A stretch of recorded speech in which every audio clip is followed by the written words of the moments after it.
Halo kawan Baper, jumpa lagi di Baper Podcast, Baomong Pertanian dan Peternakan, Balai Besar Pelatihan Peternakan Kupang. Tema kita kali ini sesuai dengan isu yang lagi tren adalah pangan lokal, solusi krisis pangan global seri yang kedua. Ini merupakan seri lanjutan dari seri sebelumnya.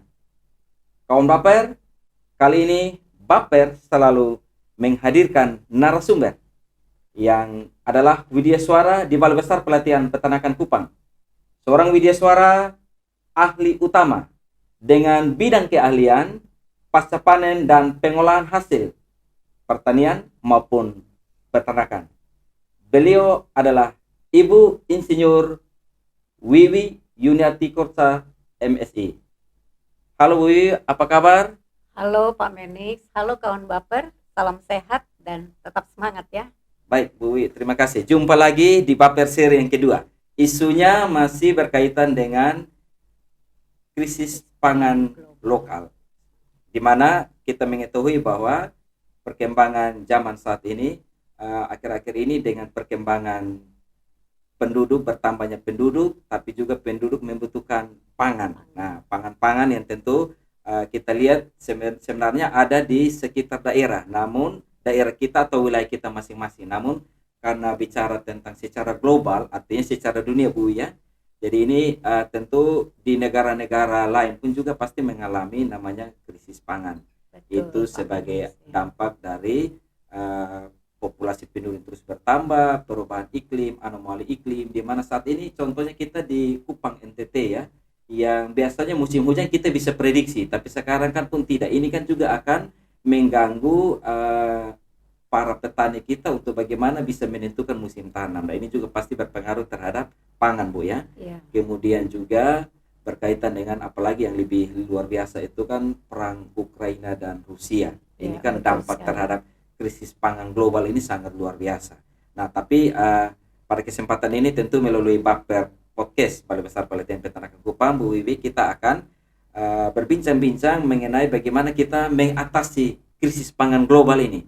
Dan ini sangat menarik, bahan-bahan pangan lokal yang dimana misalkan dengan ubi, kemudian yang kita tahu adalah gandum, sorghum, ya, beras, jagung bisa dijadikan. Tapi tentu ada bahan-bahan pangan lainnya yang tentu kawan Baper kita perlu menggali lebih dalam berkaitan dengan pangan-pangan lokal yang bisa kita manfaatkan sebagai solusi agar masyarakat kita tetap kenyang Bu ya, tetap bisa mengkonsumsi pangan, tetap sehat, bahkan tidak lupa juga selain mengkonsumsi pangan harus pintar juga Bu. Ya, artinya harus cerdas juga. Nah, ini sangat luar biasa. Nah, kawan Baper tentu mengikuti perkembangan informasi teknologi lewat media Bu ya.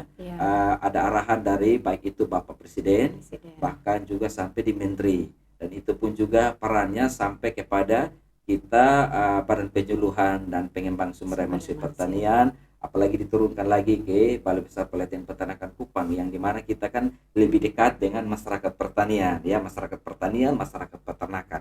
Dan ini tentu dalam bincang-bincang kita pada hari ini akan juga kita follow up bagaimana apa yang bisa kita lakukan sebagai apa ya, bukti langsung action untuk bagaimana mengatasi krisis pangan ya. Jadi Bapak Presiden juga ada menghimbau untuk secara nasional Bu ya, secara nasional bagaimana dengan ketersediaan air di sentra-sentra produksi itu harus benar-benar dioptimalkan ya. Lalu melakukan percepatan musim tanam ya.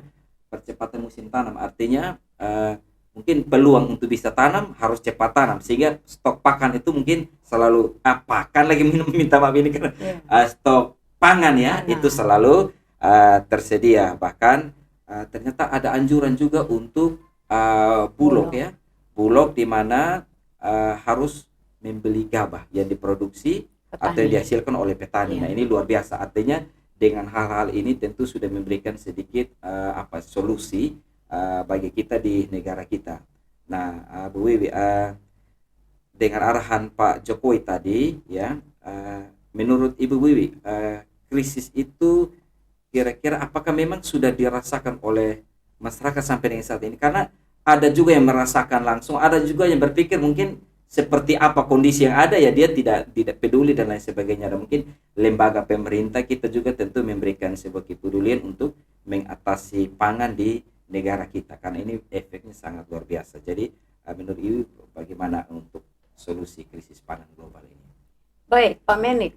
Saya kawan baper, saya biasa menyapa Pak Menik ini dengan Pak Menik ya biar Ya. lebih akrab karena Ya. itu istilah dari daerah kita seperti itu. Itu lebih akrab, lebih menghormati gitu. Pak Menik, benar sekali yang disampaikan tadi bahwa negara kita ini sebenarnya tidak dalam kondisi aman ya sebenarnya. Oh, gitu, iya.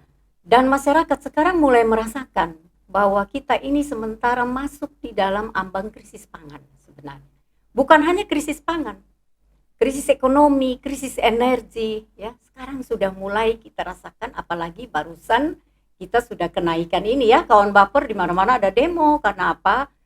Sekarang bahan bakar kita sudah mulai naik dengan adanya naik pertalite, kemudian solar dan lain sebagainya, Pertamax. Nah itu berdampak kan Pak Omenis ke seluruh sendi kehidupan masyarakat, termasuk juga nanti dengan produksi-produksi yang ada di tingkat petani ya. Nah FAO sebenarnya ya, badan yang urusan pangan dunia ini sudah pernah memperingatkan kita itu bukan hanya dari tahun ini, tahun-tahun kemarin juga sudah. Awalnya pandemi, kemudian masuk ke perang Ukraina itu lebih terasa lagi. Rusia dan Ukraina lebih terasa karena pasokan pangan, karena merupakan lumbung pangan juga itu sebenarnya Ukraina khususnya, dengan perang dengan Rusia itu sekarang dibatasi sekali. Bukan hanya negara kita mulai merasakan, India saja sudah sangat sulit. Kayu bakar saja mereka sekarang sudah mulai tebang, hutannya sudah hampir habis untuk sebagai kayu bakar. Kita masih bersyukur ya, karena presiden kita sangat care, sangat peduli dengan masyarakat dan antisipasinya luar biasa. Tadi disebutkan oleh Pak Omenik ya, kawan baper, bahwa 3 arahan presiden itu kita harus pegang. Termasuk petani sudah harus memanfaatkan musim tanam itu dipercepat. Di mana ada sumber air yang ada, nggak usah pakai musim, tanam dan tanam. Ya. Teknologi sekarang sudah luar biasa, ada smart farming dan lain sebagainya. Jadi segala sesuatu bisa kita atasi. Kemudian yang berikut, kita sudah mulai merasakan akibat dari semua yang disebutkan tadi itu, salah satunya harga pangan dunia meningkat. Tambah lagi kita Indonesia sekarang bahan bakar naik. Aduh, jangan dikira lagi. Sekarang ayam di pasar yang sudah ayam potong itu yang biasanya 50 ribuan, ukuran 50 ribuan per ekor. Kalau di Kupang kan per ekor ya, kalau di daerah lain mungkin per kilo ya. Itu yang 50 ribuan sudah 65. Orang membeli air yang di tangki ya, itu ini di Kupang ya. Di Kupang yang biasanya harga 60.000 juga sudah 75. Jadi pokoknya segala sendi kehidupan itu naik. Krisis pangan juga sudah mulai melanda. Bahan-bahan baku seperti cabai, bawang merah. Nah, itu kan sudah melonjak naik ya, seperti arahan dari Bapak Menteri, kemudian arahan Bapak Kepala Badan, arahan Bapak Kapus kita, dan juga kita dengar langsung dari Kepala Balai kita seperti itu, sehingga peran-peran kita ini perlu diberdayakan. Antara lain bagaimana kita menghimbau, mensupport petani untuk bagaimana mereka tetap produksi, tetap semangat, kemudian meningkatkan produktivitas dengan teknologi-teknologi tinggi, dan arahan itu turun dari Bapak Menteri Pertanian, dari Presiden ke Menteri Pertanian Bapak Syahrul Yassin Limpo, turun lagi kepada Kepala Badan SDM kita, kemudian turun lagi kepada para kepala UPT. Dari Presiden itu juga sudah ke menteri-menteri, ke bupati, ke ini para Pemda juga semua sudah diperintahkan untuk kita mengantisipasi lebih dini. Salah satunya adalah juga dengan pemberdayaan pangan lokal di tingkat produksi maupun diversifikasinya. Karena pangan lokal seperti yang disampaikan Pak Menis, itu juga ada pangan lokal yang memang dia pengganti beras, ya, pengganti beras, fungsi beras karena sumber karbohidrat, tapi ada juga pangan lokal yang berdasarkan kearifan lokal yang tidak untuk pengganti beras, tapi cukup bisa meningkatkan nilai ekonomi dan nilai gizi yang dibutuhkan. Kira-kira demikian toh. Ya. Baik Bu Wi, terima kasih ya. Jadi tadi dari penjelasan apa yang disampaikan, sebenarnya kan kita akhir-akhir ini kan ada istilah dunia IT ya, informasi dan teknologi. Kemudian teknologi di bidang pertanian, peternakan ini kan menarik.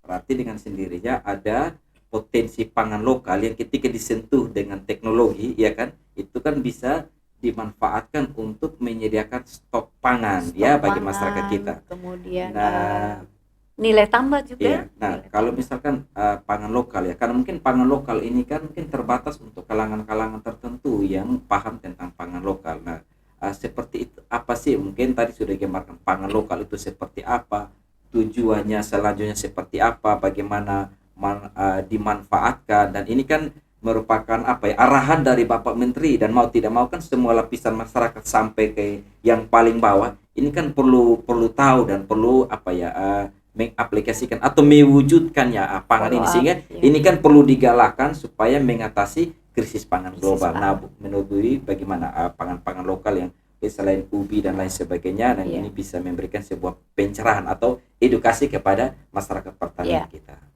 Baik, jadi Toomeniks dan kawan baper harus diakui ya, bahwa apalagi sekarang sudah era milenial ya, banyak generasi muda kita ya yang sudah sama sekali tidak mau menyentuh pangan lokal. Kan mereka berpikir bahwa pangan lokal itu sebenarnya yang diartikan pangan lokal makan ubi, makan jagung, tidak seperti itu. Ubi rebus, jagung rebus, kacang rebus, apakah hanya bahkan sebatas sekarang itu? sudah dibikin popcorn macam-macam. Nah, sekarang ini sebenarnya kita berpatokan kembali ya, mengacu dari pengertian pangan lokal. Pangan lokal itu sebenarnya bahan pangan yang dikonsumsi oleh manusia berdasarkan keunggulan komparatif dan kearifan lokal, di tempat di mana dia berada di wilayahnya. Nah, pangan lokal ini ada yang sebagai sumber karbohidrat, itu yang pengganti beras. Harus diakui bahwa generasi muda sekarang tidak senang mengkonsumsi pangan lokal. Sementara kita ini berada pada kondisi yang kita akan nanti menemui di mana kita sulit mendapatkan beras. Ya. Kita akan ke sana ini kalau kita tidak betul-betul mengantisipasi apa yang diarahkan oleh Bapak Presiden dan kementerian kita. Nah, sementara petani bersemangat tetapi anomali terjadi. Nah, ini bagaimana? Anomali ini karena apa? Banyak. Nah, ini peran-peran kita para pelaku pertanian. Nah, saya kembali kepada pangan lokal.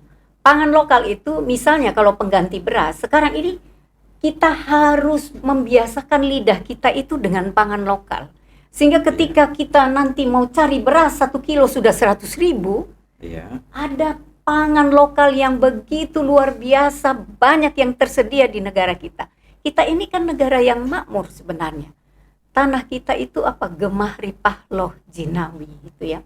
Jadi kan ada lagu Kusplus ya, bukan lautan hanya kolam susu ya, kail dan jala cukup menghidupimu ya, ada batu karang juga ditaruh saja bibit bisa tumbuh menjadi tanaman yang subur. Jadi kita bersyukur punya itu. Nah, sekarang Kementerian Pertanian di beberapa wilayah berdasarkan kearifan lokal itu memang dianjurkan, diwajibkan untuk sekarang kita tanam dan tanam. Paksa tanam itu yang namanya pangan-pangan lokal. Kemudian kita harus mengedukasi, apalagi tugas kita ya, kawan baper kita ini di Balai Besar Pelatihan Peternakan, tugas kita adalah meningkatkan sumber daya manusia pertanian. Tugas kita melatih para penyuluh melatih para petani, peternak ya, bagaimana untuk mencintai pangan lokal. Kemudian juga salah satu tugas saya karena kompetensi saya, bagaimana saya melakukan diversifikasi dari pangan lokal ini. Jadi bagaimana kita dari pangan lokal yang bernilai gizi memang sudah cukup tinggi, tetapi dengan nilai ekonomi yang rendah, itu saya harus berupaya untuk menciptakan satu produk pangan yang sangat menarik, yang nanti nilai ekonominya tinggi, nilai gizinya juga tinggi, nilai jualnya juga tinggi, nilai daya tariknya juga tinggi. Nah itu tugas saya, seperti itu Toomeniks. Menarik Bu, berkaitan dengan pangan lokal ya. Artinya dari pembicaraan tadi ada pangan yang bisa kita langsung konsumsi nih ya, bisa dalam bentuk mentah.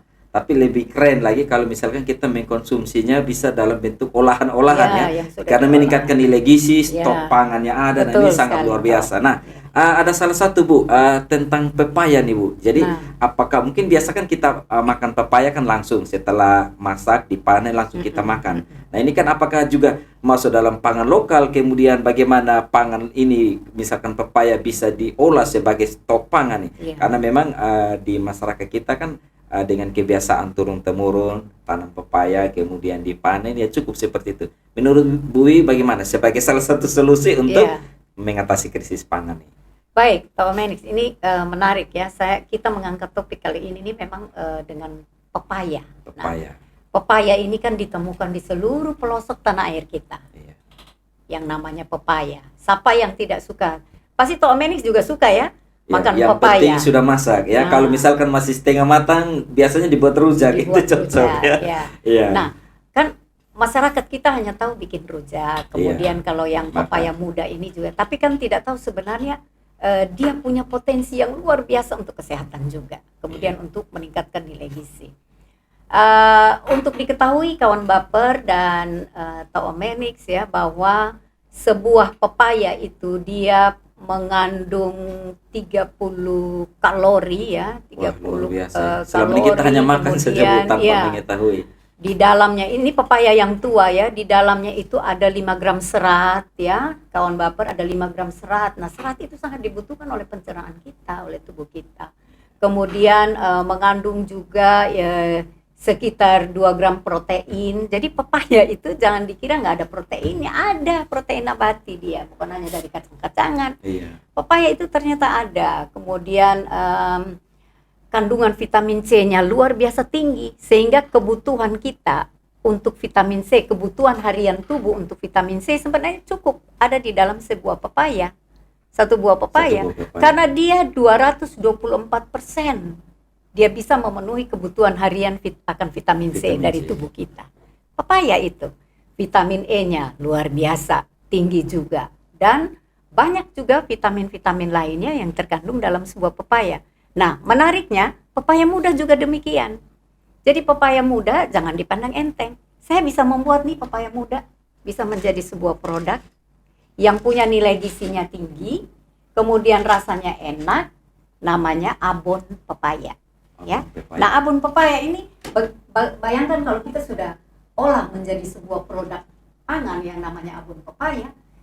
Pepaya itu kita bisa beli 5 ribuan pepaya muda. Tapi kalau sudah dikemas cantik, kemudian kita olah menjadi satu produk pangan yang menarik, nah ini nilainya sudah bisa 25.000 per kemasan. Dari 5.000 jadi 25, berarti untungnya berlipat kali ganda. Sementara dari 5.000 itu kita bukan dapat satu begini saja, kita dapatnya banyak. Ya. Kemudian terserah kemasannya mau model apa aja, yang lebih kecil juga ada, ya.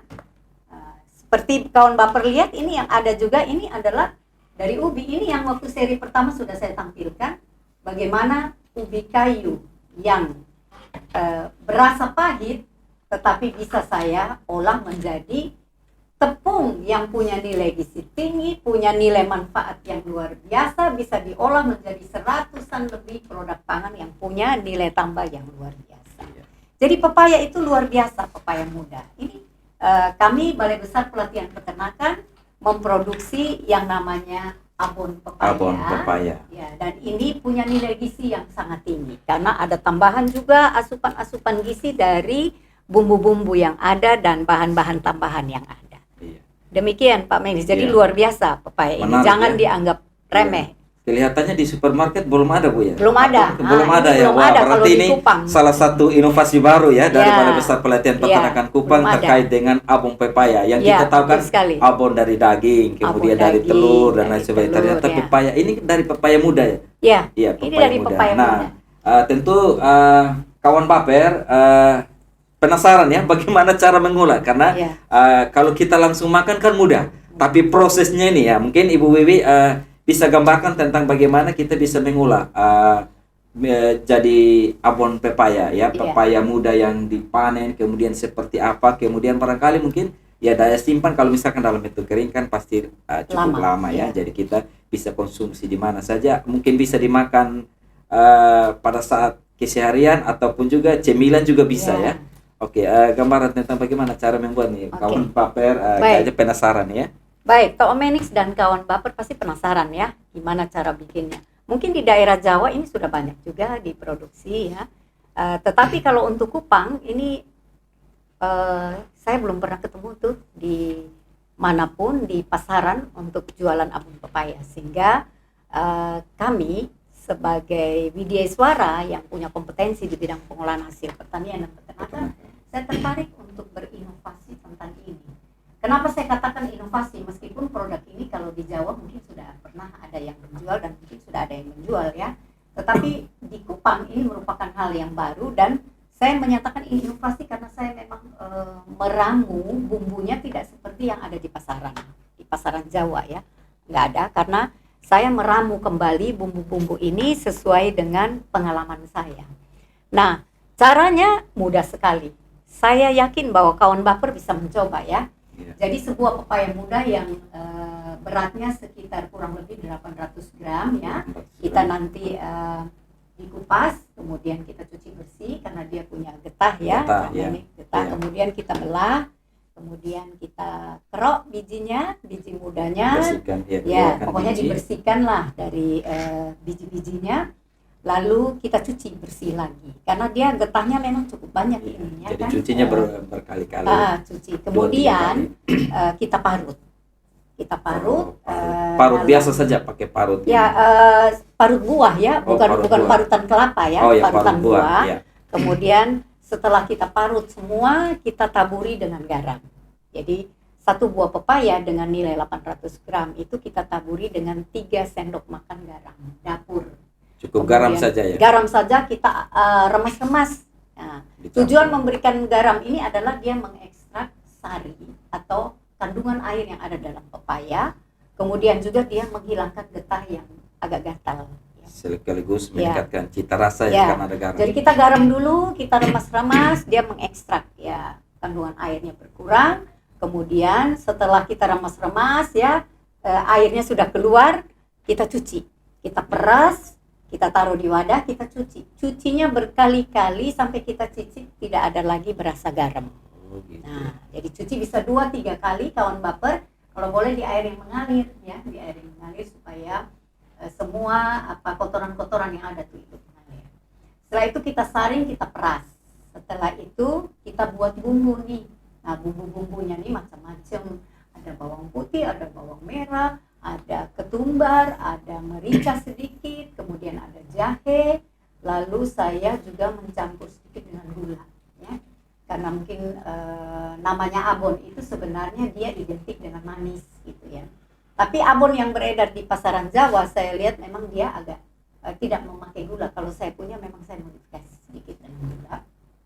Kemudian kita campur tadi pepaya yang sudah diremas tadi, sudah dicuci bersih, campur dengan ulekan atau bahan yang sudah halus tadi, bumbu yang halus. Bumbu ya. Kita campur semua, kemudian kita balur sama tepung. Tepungnya itu adalah dari tepung beras. Dengan tepung tapioka. Berarti kondisinya satu gunakan lagi banding tepung satu. ini ya. Ya, berarti jadi saya beras ini. pakai lagi ini gitu. Jadi dari ubi tapioka saya pakai, tepung beras saya pakai, saya campur. Kemudian tapi sebelum mencampur ini dua tepung tadi kita udah campur, kita langsung kasih bumbu merica halus biar ada spicy yang agak sedikit menarik. Kemudian kita balur dengan pepaya tadi, campur-campur, dibalur tepung, kita saring ya supaya jangan ada ampas-ampas tepung, ada gumpalan-gumpalan kecil tepung itu. Lalu kita siapkan minyak, kemudian kita goreng. Itu aja sebenarnya. Setelah digoreng tinggal dikemas. Dari 5.000 menjadi puluhan ribu nih, karena ini kan dari dijual ini kan 20.000 Bu ya? 25.000. Karena kemasannya bagus. Kalau kemasannya kita pakai yang biasa itu mungkin ini 15-an kalau kemasannya ini. Kalau kemasan ini dia 25. Sebenarnya masih ada lagi ya. ada 4, jadi dari 5.000 bisa jadi 100.000. Wah, luar biasa. Ya, 5.000, 100.000, berarti bisa jadi keuntungan 100.000, bersih ya. 95.000 mungkin dengan minyak dan lain-lain ya. Nah, minyaknya itu kan kita pakai untuk banyak. Oke, masih bisa Tadi kan digunakan lagi untuk gorengan berikut ya. saya katakan 5.000 menjadi 100 itu untuk yang dari satu buah Satu pepaya buah. ya. Tapi kita bisa pakai minyaknya itu untuk berbuah-buah pepaya, banyak buah pepaya. Jadi keuntungannya bisa lebih tinggi lagi. Iya. Baik, Bu Wi, terima kasih banyak. Ini sangat luar biasa berkaitan dengan buah pepaya muda, ternyata bisa diolah dan bisa secara ekonomis luar biasa nih. Ini sangat menguntungkan. Kenyang, kemudian mendapatkan keuntungan. Nah, gizi, tidak terasa ya. Punya gizi yang tinggi. Bu Wi, tidak terasa kelihatannya waktu ini terus berjalan dan tentu kawan Baper lagi penasaran dengan isu berkaitan dengan mengatasi krisis pangan dengan pangan-pangan lokal kita.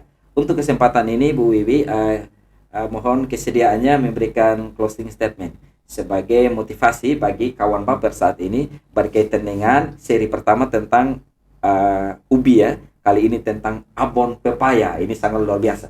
Masih ada lagi produk-produk pangan lokal lainnya yang akan menginspirasi atau memberikan sebuah edukasi kepada masyarakat bersama dengan Balai Besar Pelatihan Peternakan Kupang. Silakan Bu Wi untuk boleh menguatkan kita di Baper Podcast dengan closing statement. Kawan Baper, sebagai closing statement, saya hanya menghimbau kepada kawan Baper semua, mari kita cintai produk pangan lokal. Mari kita berdayakan produk pangan lokal. Mari kita tingkatkan nilai dari produk pangan lokal. Karena nilai gizinya tinggi, kemudian dia bisa juga kita olah menjadi sesuatu produk pangan yang punya nilai gizi yang sangat tinggi dan nilai ekonomi yang sangat tinggi. Sebagai contoh tadi salah satunya abon pepaya, dan masih banyak produk lain lagi dari pepaya muda maupun pepaya tua yang kita bisa olah dari 5 ribuan, dari 10 ribuan, kita bisa mencapai nilai sampai jutaan rupiah. Demikian kawan Baper yang dapat saya sampaikan saat ini. Baik, demikianlah bincang-bincang kita saat ini bersama narasumber kita, Ibu Wiwi. Terima kasih Bu Wiwi untuk edukasi ilmunya, teknologinya, apalagi ini sangat luar biasa, tentu sangat mudah, murah ya, mudah diaplikasi oleh kawan Baper di mana saja. Semoga Ibu tetap sehat, sukses selalu Bu, dan terus berbagi ilmu dengan kawan Baper, Balai Besar Pelatihan Peternakan Kupang. Siap. Kawan Baper, jangan lupa like, komen, dan subscribe di YouTube BBPP Kupang Media. Kawan Baper, terus ikuti Baper Podcast Balai Besar Pelatihan Peternakan Kupang yang akan selalu hadir dengan tema yang sangat menarik, terkini, bahkan menginspirasi kawan Baper. Sampai jumpa di Baper Podcast berikutnya. Sekian dan terima kasih.